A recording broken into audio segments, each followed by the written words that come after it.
Hi friends, நேற்று weight loss challenge day 4 100 days weight loss சேலஞ்சில் இப்போ 4th டேயில் இருக்கிறோம்.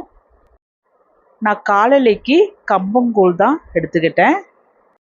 கம்பங்கூழ் உடம்புக்கு நல்லா குளிர்ச்சி, அது மட்டும் இல்லாமல் வெயிட் லாஸுக்குமே நல்லா ஹெல்ப் பண்ணும். மத்தியானத்துக்கு கோதுமை ரவா சாதம் போல் ரெடி பண்ணிவிட்டு வெள்ளை சுண்டல் குழம்பு வச்சு இதுக்கு அவரைக்காய் பொரியல் போட்டு நான் மத்தியானம் சாப்பிட்டாச்சு.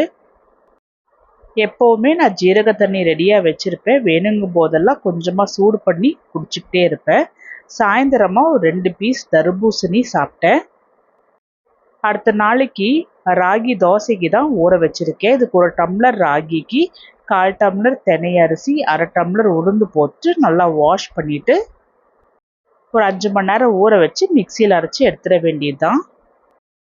நைட்டுக்கு நான் கொள்ளு கஞ்சி தான் எடுத்துக்கிட்டேன்.